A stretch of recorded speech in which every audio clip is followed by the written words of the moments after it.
नमस्कार. साप्ताहिक विवेकमध्ये आपल्या सर्वांचं हार्दिक स्वागत आहे. मी चंद्रशेखर नेने, आंतरराष्ट्रीय घडामोडींचा अभ्यासक. माझ्याबरोबर आशिष केणी व्हिडिओग्राफर आहेत. कालच आपण हा प्रश्न केला होता की डोनाल्ड ट्रम्प आपलं पूर्वीचं म्हणणं आहे त्याप्रमाणेच खरं करतील का? आणि आता तरी असं दिसतंय की ते काही हल्ला करणार नाही. ते हल्ला करणार अशी खूप मोठी घोषणा झाली होती. 4 तासामध्ये संपूर्ण देश नष्ट करू अशी वल्गना त्यांनी केली होती. पण एक मराठीमध्ये म्हण आहे ना, गरजेल तो पडेल काय, तसं थोडंसं व्हायला लागलं की काय असं वाटतं. कारण डोनाल्ड ट्रम्पनी हे तिसऱ्यांदा सध्याच्या युद्धातच आधी सांगायचं अमुक अमुक करू आणि ते करायचं नाही आणि काही काही वेगळी कारणं द्यायची, तसं केलेलं आहे. सध्याचं कारण असं दिलं गेलं आहे की पाकिस्ताननी एक इराणकडे जाऊन एक मसुदा तयार केला. 10 मुद्दे आहेत त्या मसुद्यामध्ये आणि तो मसुदा त्यांनी नेऊन डोनाल्ड ट्रम्पकडे दिला आणि डोनाल्ड ट्रम्पनी सांगितलं की याच्यावरती विचार होऊ शकतो आणि याच्यावरती वाटाघाटी होऊ शकतात, असं साधारण चित्र उभं करण्यात आलं. त्याच्यातली एक गंमत म्हणजे पाकिस्तानने जो मसुदा तयार केला तो मसुदा सुरुवातीला ट्विटरला देताना शहबाज शरीफ यांनी त्या मसुद्यावरचं अमेरिकेने दिलेला मसुदा ही अक्षरंसुद्धा खोडली नाहीत. कारण यांचं इंग्लिश वाईट आहे ना, यांना असा मसुदा लिहिताच येणार नाही हे सगळ्यांना माहिती आहे. तर अमेरिकेचा निरोप्या म्हणजे कबूतर एक असतं ना, पूर्वी कबुतराच्या पायाला चिठ्ठी बांधून पाठवायचे, तसा हा प्रकार चाललेला आहे. आणि आता पाकिस्तान स्वतःचेच वाट थोपटून घेत आहे की कशी आम्ही लढाई थांबवली. 2 गोष्टी मला याच्याबद्दल सांगायच्या आहेत. या मसुद्यामध्ये एक कलम होतं, एक 7वं का 8वं कलम होतं की शेवटचं कलम होतं, लेबनॉनसह सर्व आघाड्यांवर शत्रुत्वाची समाप्ती. असलं काही झालेलं नाही आहे, कारण ही लढाई फक्त अमेरिका आणि इराणची नाही आहे. अमेरिका, इस्रायल आणि इराणची आहे. इस्रायलने हे मसुदा आल्यानंतरच सांगून टाकलं की लेबनॉनला याच्यातनं बाहेर ठेवा, कारण लेबनॉन हा आमचा इस्रायलच्या अंतर्गत सुरक्षेचा आणि अगदी आमच्या हृदयाच्या जवळचा मामला आहे. आम्ही लेबनॉनवरचा हल्ला थांबवणार नाही आणि खरोखरच त्यांनी थांबवला नाही आहे. मला आत्ताच माझ्या कुवेतच्या एका मित्राचा फोन आला होता आणि त्यांच्याशी मी बोलत होतो. ते म्हणले ही मसुदा झाला वगैरे, ही बातमी आली की आता शस्त्रबंदी झाली आहे, 2 आठवड्याकरता शस्त्रसंधी झालेला आहे. तर तो झाल्यानंतर आमच्या डोक्यावरनं मिसाईल्स गेल्याच्या वॉर्निंग झाल्या. आणि काही बातम्या अशा आहेत की कुवेतवरती जरी मिसाईल गेले नसले तरी सौदी अरेबियावरती काही गेलेत, बहरीनवरती काही गेलेत आणि अर्थातच इस्रायलवरती मिसाईल त्यांनी टाकलेले आहेत. त्याचं एक समर्थन असंही करता येतं की ज्यांना मिसाईल टाकण्याचं काम होतं त्यांच्यापर्यंत कदाचित या समझोत्याची बातमी पोचली नसेल, त्यामुळे त्यांनी आपल्या पद्धतीप्रमाणे ते मिसाईल सोडले असतील. इराण म्हणणं सांगतोय अशी त्याला एक मखलाशी करता येऊ शकते. परंतु हा संबंध जो खेळ चालला आहे त्याला पोरखेळ म्हणावं असं वाटण्यासारखी परिस्थिती आहे. कारण हा खेळ खेळणारेच विचित्र आहेत लोक. एका बाजूला डोनाल्ड ट्रम्प आहे, ज्यांना खरं म्हणजे इराणवरची जी सगळी सत्ता आहे धर्मांध लोकांची ती संपवायची आहे आणि इराणमधल्या तेलावरही त्यांची नजर आहे. पुन्हा इस्रायल आहे, त्याला इराणचं खच्चीकरण करायचं आहे, म्हणजे पुन्हा इराणनी उठून आपल्यावरती हल्ले करता कामा नये, ही इस्रायलची भूमिका आहे. इराणी लोकांची भूमिका अशी आहे, त्यांनी त्या मसुद्यात मांडले बरं का, मसुद्यातले जवळजवळ 9 पॉईंट हे इराणचेच आहेत सगळे. त्यांनी मांडलेलं आहे की आमच्यावरती जे निर्बंध तुम्ही गेले अनेक दशकं लावलेले आहेत ते सगळे निर्बंध हटवा. आम्ही अणुबॉम्ब करावा की नाही ही आमचा विचार आहे, याच्यावरती तुम्ही त्याच्यात काही सांगण्याची गरज नाही. हे एक. आणखीन त्यांनी कितीतरी गोष्टी लिहिल्यात. संयुक्त राष्ट्र परिषदेने इराणच्या विरुद्धचे ठराव केले, ते सगळे ठराव रद्द करा. आंतरराष्ट्रीय अणुऊर्जा नियामक मंडळ IAEA यांनी केलेले ठराव ते सुद्धा रद्द करा. युद्धातील नुकसानीबद्दल इराणला नुकसान भरपाई देण्यात यावी, याच्या इतका विनोदी दुसरा कलम नसेल. आणि डोनाल्ड ट्रम्प हे दुसरे विनोदी, आता त्यांना विनोदी म्हणणंच भाग आहे, कारण ह्याच्यावरती वाटाघाटी होऊ शकतात असं ते म्हणतात. खरं म्हणजे हा मसुदा आला तसाच केराच्या डब्यात टाकण्याच्या लायकीचा आहे, कारण याच्यातले सगळे मुद्दे जे डोनाल्ड ट्रम्पनी इराणनी करावं असे आहेत त्याच्याबरोबर विरुद्ध आहेत. सगळेच्या सगळे मुद्दे इराण विरुद्ध बरं का, इराणनी नाही, इराण विरुद्ध पुढील आक्रमक कृत्ये होणार नाहीत याची खात्री करण्याची अमेरिकेची वचनबद्धता. इराणची वचनबद्धता नाही आहे की इराण हल्ला करणार नाही, ते करतातच आहेत. अमेरिकेने सांगायचं आम्ही हल्ला करत नाही.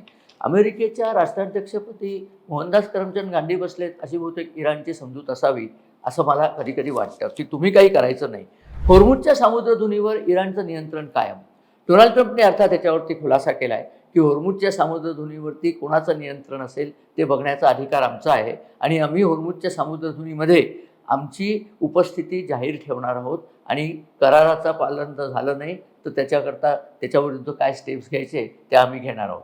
मुद्दा खरं आत्ता हाच आहे की अमेरिकेची मित्रदेशसुद्धा सध्या या होर्मुझच्या सामुद्रधुनीमुळे त्रस्त आहेत.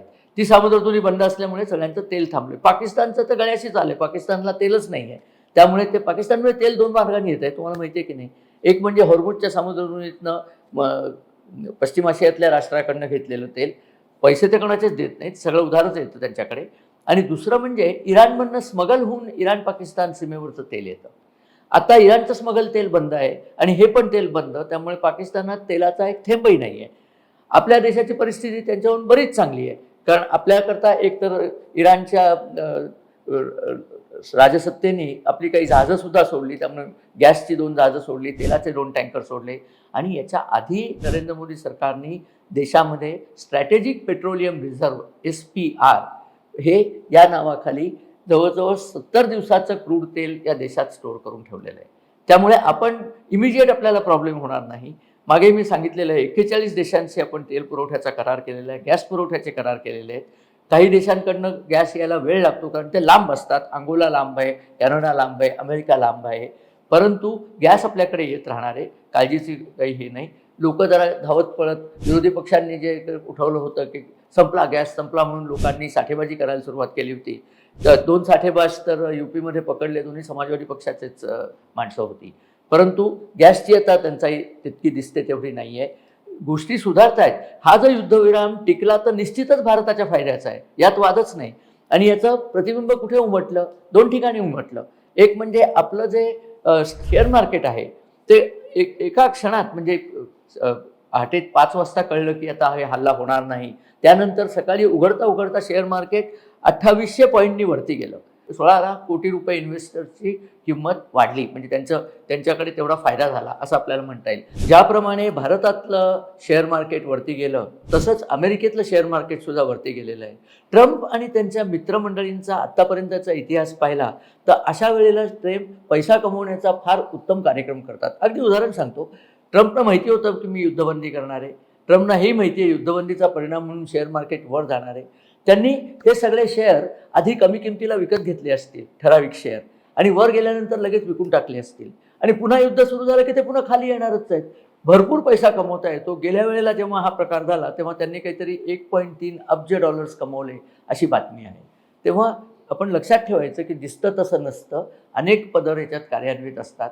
हे आपल्यापर्यंत न्यायचं होतं. अर्थात हा फायदा ज्याला म्हणतात कागदावरचा फायदा असतो. तुम्ही जर शेअर विकले तर फायदा होतो, नाही तर तुमच्या मालमत्तेत ती वाढ झालेली असते. हा तुमच्या हातात पैसा आलेला नसतो. पण त्याहून महत्त्वाची गोष्ट सगळ्या जगाच्या दृष्टीने की क्रूड तेलाच्या किमती 15% खाली आल्या. 106 होत्या त्या 93 वरती आल्या. $93 प्रति बॅरल ब्रेंट क्रूडच्या किमती. कारण जर क्रूडचा पुरवठा झाला तर किंमत खाली येणार हे नक्कीच होतं. आता खरा प्रश्न असा आहे की हे जे शस्त्रबंदी झालेली आहे किंवा हल्लाबंदी म्हणू आपण, युद्धबंदी याला म्हणता येत नाही कारण युद्ध चालूच आहे, परंतु तात्पुरता शस्त्रसंधी म्हणू, हे कितपत टिकाऊ आहे? माझ्या मते ही वादळापूर्वीची शांतता आहे. दोन्ही देशांना आपल्या शस्त्रास्त्रांचं कोठार भरून घ्यायचं होतं. त्यामुळे त्यांना टाईम प्लीज, आपण क्रिकेटमध्ये नाही का टाईम प्लीज, बॅट्समन दमला किंवा त्याला चेंडू लागला की तो टाईम प्लीज म्हणतो, मग अंपायर म्हणतो थांबा जरा, त्याला काय पाणी पाजा, स्प्रे मारा त्याच्या पायाला लागलेला असला चेंडू तर, आणि मग तो पुन्हा लढायला येतो. तसं हा टाईम प्लीज चालला आहे असं माझं पर्सनल मत आहे. आणि मला वाटतं बरेचसे डिप्लोमॅटसुद्धा माझ्या मताला अनुकूल होतील. कारण अगोदर सगळ्यांना वाटत होतं की हा हल्ला इतका भीषण होईल की या हल्ल्यानंतर इराण टिकतो की नाही याचीच खात्री देता येत नाही. परंतु काही लोकांनी अशी काय म्हणतो असं शंका उत्पन्न केली होती की डोनाल्ड ट्रम्पचं वर्तन हे विश्वासार्ह कधीच नव्हतं. आपलेच एक कालच्या व्हिडिओवरती ज्यांनी कमेंट केली आहे, दीपक दांडेकर, त्यांनी फार उत्तम कमेंट केलेली आहे. ते म्हणले की डोनाल्ड ट्रम्प हे आपल्या धरसोड वृत्तीचे आहेत आणि त्या धरसोड वृत्तीप्रमाणे ते हा हल्ला करतीलच याची शाश्वती देता येत नाही. दांडेकरजी अगदी बरोबर सांगितलं तुम्ही. डोनाल्ड ट्रम्पनी शाश्वती त्यांच्या कुठल्याही कार्यात नसतेच, त्याप्रमाणे आत्ताही दिसतं. याला एक अमेरिकेतला अंतर्गत राजकारणाचा पदर आहे, तो मला एक थोडासा उलगडून सांगायचा आहे. सध्या अमेरिकेमध्ये डोनाल्ड ट्रम्प हे अतिशय अलोकप्रिय झालेले आहेत. मीडियाने त्यांच्यावर बहिष्कार टाकला आहे. डेमोक्रॅट पक्ष त्यांच्या मागे हात धुवून लागला आहे.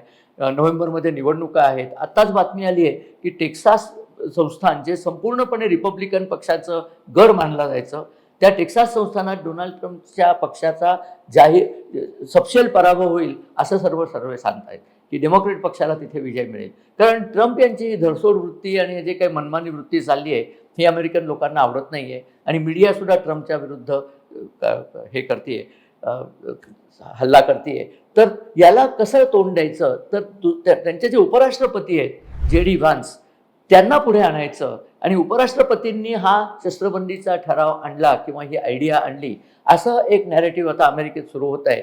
आणि ते जर सक्षम झालं किंवा ट्रम्प नाही तर नाही पण रिपब्लिकन पक्षाचं त्याच्यामध्ये वर्चस्व कायम राहिलं पाहिजे, त्या दृष्टीने जर JD व्हान्सना पुढे आणता आलं, अर्थात हे डोनाल्ड ट्रम्प यांना आवडणार नाही आहे पण पक्षाची म्हणूनही काही भूमिका असते ना, तर त्या दृष्टीने कदाचित JD व्हान्स यांना पुढे आणण्याचं शक्यता आहे. त्याकरताही हा ठराव पुढे आलेला आहे आणि ठरावावरती विचार होतोय. लक्षात ठेवा, हे 10 मुद्दे अजिबात मान्य केलेले नाही आहेत, हे विचार करण्याजोगे आहेत असं अमेरिकेकडनं सांगण्यात आलेलं आहे.